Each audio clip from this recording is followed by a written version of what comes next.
Hello दोस्तों, आज के इस वीडियो में हम लोग क्लास 12 हिस्ट्री का बहुत ही महत्वपूर्ण सवाल को देखने वाले हैं दोस्तों, जो आपके 13 फरवरी के एग्ज़ाम के लिए बहुत ही महत्वपूर्ण होने वाला है। यहाँ से दोस्तों आप लोगों के एग्ज़ाम में हूबहू इसी प्रकार से क्वेश्चन देखने को मिलेगा। ठीक है, तो चलिए वीडियो को बिना देर किए हुए स्टार्ट करते हैं। पहला प्रश्न देखिए दोस्तों, आपके स्क्रीन पे है, मोहनजोदड़ो की खोज किसने की। ठीक है, पहला प्रश्न दोस्तों, मोहनजोदड़ो की खोज किसने की। तो इसका सही आंसर हो जाएगा राखालदास बनर्जी। राखालदास बनर्जी के द्वारा मोहनजोदड़ो का खोज किया गया था। आगे देखिए, दूसरा नंबर प्रश्न है, डाकयार्ड यानी गोदीवाड़ा का अवशेष किस नगर से प्राप्त हुआ है। ठीक है, तो इसका जो सही आंसर हो जाएगा दोस्तों लोथल से। ठीक है, आपको कमेंट में बताना है कि लोथल कौन सा राज्य में है। ठीक है, आगे देखिए, तीसरा नंबर प्रश्न आपके स्क्रीन पे, मौर्य वंश का अंतिम शासक कौन था। ठीक है, मौर्य वंश का अंतिम शासक कौन था। आपके सामने चार ऑप्शन है दोस्तों, बिंदुसार, बृहद्रथ, अशोक या फिर चंद्रगुप्त मौर्य। तो इसका सही आंसर हो जाएगा दोस्तों बृहद्रथ। ठीक है, मौर्य वंश का अंतिम शासक कौन था, बृहद्रथ था। आपको कमेंट में बताना है कि मौर्य वंश का प्रथम शासक कौन था। चंद्रगुप्त मौर्य मतलब जो है दोस्तों, ये आपका मौर्य वंश का स्थापना किसने किए थे। ठीक है, ये आपको बताना है। आगे देखिए, चौथा नंबर प्रश्न है, अर्थशास्त्र के रचयिता कौन है। ठीक है, अर्थशास्त्र के रचयिता कौन है। तो इसका सही आंसर हो जाएगा दोस्तों कौटिल्य। ठीक है, ऑप्शन नंबर बी इसका करेक्ट आंसर है। आगे देखिए, नेक्स्ट प्रश्न है, पांचवा नंबर प्रश्न, मृतकों का टीला किसे कहा गया है। ये दोस्तों बहुत ही महत्वपूर्ण सवाल है। इसका सही आंसर हो जाएगा आपका मोहनजोदड़ो। ठीक है, मृतकों का टीला किसे कहा गया है, तो मोहनजोदड़ो को कहा गया है। ठीक है, ये दोस्तों आपका वेरी शॉर्ट में भी क्वेश्चन ये आपका आ सकता है। ठीक है, कि मृतकों का टीला किसे कहा गया है, तो आपको जवाब देना है मोहनजोदड़ो। आगे देखिए, नेक्स्ट प्रश्न है, 6 नंबर प्रश्न है, हड़प्पा नगर की खोज किस वर्ष हुई। ठीक है, हड़प्पा नगर की दोस्तों खोज कब किया गया था। तो इसका सही आंसर हो जाएगा आपका 1921 में। ऑप्शन नंबर ए इसका करेक्ट आंसर है। आगे देखिए, नेक्स्ट प्रश्न 7वां नंबर प्रश्न है, सिंधु घाटी सभ्यता में नृत्य करते हुए लड़की की मूर्ति किस स्थान से प्राप्त हुई है। तो ये दोस्तों आपका मोहनजोदड़ो से प्राप्त हुआ है। ठीक है, ऑप्शन नंबर डी इसका करेक्ट है। आगे देखिए, नेक्स्ट प्रश्न 8वां नंबर प्रश्न, मौर्य साम्राज्य का स्थापना किसने किया। ये दोस्तों मैंने आप लोगों को होमवर्क के तौर पर दिया है कि मौर्य साम्राज्य का स्थापना किसने किया। ठीक है, इसका आंसर आप लोगों को कमेंट में बताना है। आपका ऑप्शन है बिंदुसार, अशोक, बिंबिसार या फिर चंद्रगुप्त मौर्य। ठीक है, आगे देखिए, नेक्स्ट प्रश्न है, मौर्य साम्राज्य की प्रचलित मुद्रा का नाम क्या था। ठीक है, तो इसका जो करेक्ट आंसर हो जाएगा दोस्तों पन। ऑप्शन नंबर ए इसका करेक्ट है। आगे देखिए, 10 नंबर प्रश्न है, मुद्रा राक्षस के लेखक निम्न में से कौन है। ठीक है, मुद्रा राक्षस के लेखक कौन है। तो इसका जो सही आंसर हो जाएगा दोस्तों विशक दत्त। ठीक है, मुद्रा राक्षस के लेखक कौन है, तो विशक दत्त। आगे देखिए, 11 नंबर प्रश्न है, निम्नलिखित में से कौन मौर्य वंश का शासक नहीं है। ठीक है, इनमें से आपको बताना है दोस्तों कौन सा जो है वो आपका मौर्य वंश का शासक नहीं है। तो जो इसका सही आंसर हो जाएगा दोस्तों अजातशत्रु। ठीक है, ये जो आपका अजातशत्रु है ये आपका मौर्य वंश का शासक नहीं है, बल्कि हर्यक वंश का शासक है। ठीक है, जिसे आपका पितृ हत्या वंश भी कहा जाता है। ठीक है, आपके एग्जाम में क्वेश्चन पूछा जाएगा दोस्तों कि कौन से वंश को पितृ हत्या वंश कहा जाता है। ठीक है, मतलब अपने पिता को मार के गद्दी पर बैठना। ठीक है, तो कौन से वंश को, तो हर्यक वंश को। ठीक है, ये आपको याद रखना है। आगे देखिए, नेक्स्ट प्रश्न 12 नंबर प्रश्न देखिए दोस्तों, आपके स्क्रीन पे है, चंद्रगुप्त मौर्य ने सेल्यूकस को कब पराजित किया। तो इसका सही आंसर हो जाएगा आपका 305 बीसी में। ऑप्शन नंबर बी इसका करेक्ट है। आगे देखिए, नेक्स्ट प्रश्न है 13 नंबर प्रश्न, आम्रवती का स्तूप किस राज्य में स्थित है। ठीक है, इसका आंसर दोस्तों आप लोगों को कमेंट में बताना है कि आम्रवती का स्तूप जो है वो आपका कौन सा राज्य में है। आगे देखिए, नेक्स्ट प्रश्न, बुद्ध की पूर्व जन्म की कथाएं निम्न में से किस में संकलित है। ठीक है, ये दोस्तों आपके एग्जाम के लिए बहुत ही इंपॉर्टेंट सवाल है, VVI प्रश्न है। ठीक है, ये आपके एग्जाम में 100% पूछा जाएगा। तो इसका सही आंसर हो जाएगा दोस्तों आपका जातक कथा। ऑप्शन नंबर बी इसका करेक्ट है। आगे देखिए, 15 नंबर प्रश्न है, भोपाल की किस बेगम ने सांची के स्तूप में संरक्षण में योगदान दिया। ठीक है, आपके सामने ऑप्शन है यहाँ पे शाहजहां बेगम, सुल्तान जहां बेगम, रोशन आरा, बी और सी दोनों। ठीक है, तो इसका सही आंसर हो जाएगा दोस्तों ऑप्शन नंबर सी। ठीक है, बी और सी दोनों। आगे देखिए, अगला प्रश्न है, बुद्ध का बचपन का नाम क्या था। यहाँ पे सवाल पूछा गया दोस्तों, बुद्ध का बचपन का नाम क्या था। तो इसका करेक्ट आंसर हो जाएगा आपका सिद्धार्थ। ऑप्शन नंबर बी इसका करेक्ट आंसर है। आगे देखिए, 17 नंबर प्रश्न है, महावीर का जन्म कहाँ हुआ था। ठीक है, महावीर का जन्म कहाँ हुआ था। आपके सामने ऑप्शन है दोस्तों सारनाथ, रांची, बोधगया, वैशाली। तो इसका सही आंसर हो जाएगा दोस्तों वैशाली। ठीक है, महावीर का जन्म कहाँ पे हुआ था, वैशाली में। ठीक है, आपको कमेंट में बताना है दोस्तों कि महावीर का जन्म जन्म कब हुआ था, ठीक है, ये आपको कमेंट में बताना है।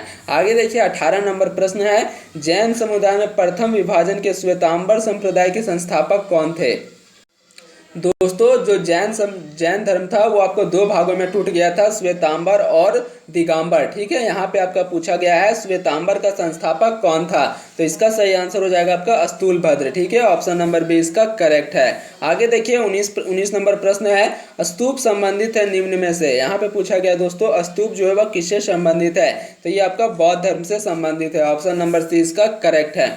20 नंबर प्रश्न देखिए, कुंडल वन कश्मीर में चतुर्थ बौद्ध संगति किस शासक के काल में हुई थी, ठीक है, तो इसका सही आंसर हो जाएगा दोस्तों आपका ऑप्शन नंबर बी, ठीक है, ऑप्शन नंबर बी यहाँ पे आपका करेक्ट आंसर हो जाएगा कनिष्क के शासन काल में दोस्तों आपका चतुर्थ बौद्ध संगति हुआ था, ठीक है। और जो आपका प्रथम बौद्ध संगति हुआ था ये आपका अजात शत्रु के शासक काल में हुआ था, ये आपको याद रखना, पहला और लास्ट, ठीक है। पहला कब हुआ था, किसके शासन काल में, अजात शत्रु, और चौथा किसके शासन काल में, तो कनिष्क के काल में, ठीक है।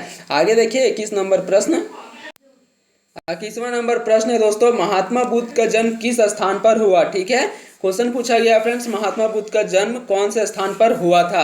आपके सामने ऑप्शन है लुम्बिनी में, बोधगया में, श्रावस्ती में, कुशीनगर में। इसका जो राइट आंसर हो जाएगा दोस्तों लुम्बिनी में, ठीक है। महात्मा बुद्ध का जन्म कहाँ पे हुआ था, लुम्बिनी में। आपको कमेंट में बताना है दोस्तों कि महात्मा बुद्ध को जो है वो आपका ज्ञान की प्राप्ति कहाँ पे हुआ था, ठीक है, ये आपको कमेंट में बताना है।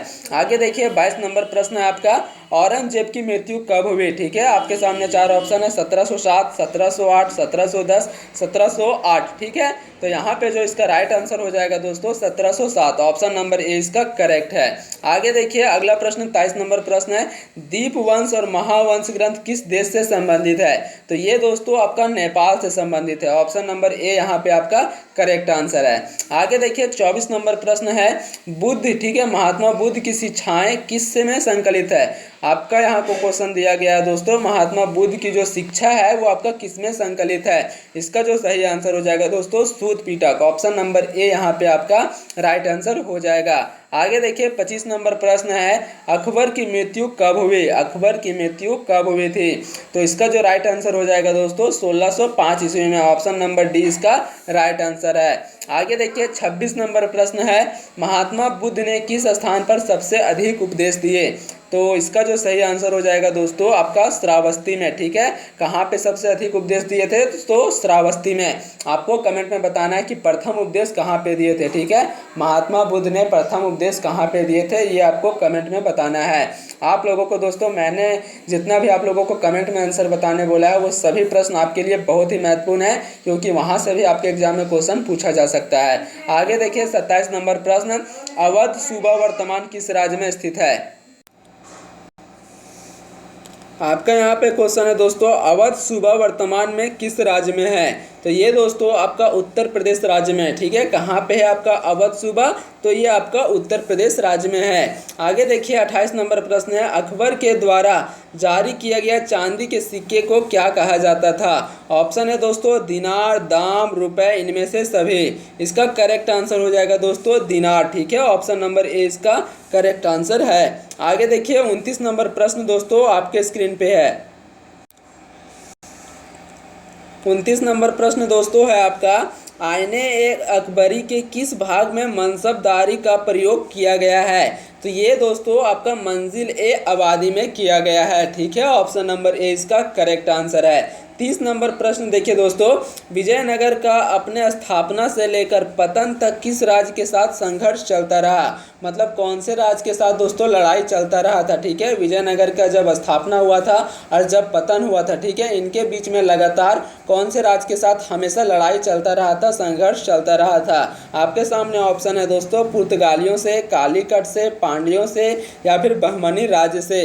तो यहाँ पे जो इसका राइट आंसर हो जाएगा दोस्तों बहमनी राज्य से, ऑप्शन नंबर सी इसका राइट आंसर है। आगे देखिए 31 नंबर प्रश्न है, विजयनगर के किस शासक ने मुस्लिमों को सेना में शामिल किया था? ठीक है, मुस्लिमों को सेना में शामिल किया था। आपका ऑप्शन है दोस्तों बुक्का, कृष्णदेवराय, देवराय द्वितीय, राम राय। ठीक है, तो यहाँ पे इसका राइट आंसर हो जाएगा देवराय द्वितीय। ऑप्शन नंबर डी जो यहाँ पे दोस्तों आपका करेक्ट आंसर है। आगे देखिए 32 नंबर प्रश्न है, विजय का शहर किस साम्राज्य को कहा गया है? विजय का शहर किस साम्राज्य को कहा गया है? तो इसका सही आंसर हो जाएगा दोस्तों विजयनगर। ठीक है, ऑप्शन नंबर बी इसका करेक्ट है। आगे देखिए 33 नंबर प्रश्न है, विजयनगर की मातृ देवी किसे कहा गया है? ठीक है, विजयनगर की मातृ देवी किसे कहा गया है? तो इसका जो राइट आंसर हो जाएगा दोस्तों पंपा देवी। ठीक है, पंपा देवी को विजयनगर का मातृ देवी कहा गया है। आगे देखिए 34 नंबर प्रश्न है, बृहदेश्वर मंदिर कहाँ पर है? ठीक है, बृहदेश्वर मंदिर कहाँ पे है? तो ये दोस्तों आपका तंजावुर में है। ऑप्शन नंबर ए इसका करेक्ट आंसर है। आगे देखिए 35 नंबर प्रश्न है, अकबर का शासनकाल क्या था? ठीक है, अकबर का शासनकाल क्या था? आपका ऑप्शन है दोस्तों 1556 से 1605, 1605 से 1607, 1627, 1628 से 1658, 1658 से 1707। तो इसका जो राइट आंसर हो जाएगा दोस्तों आपका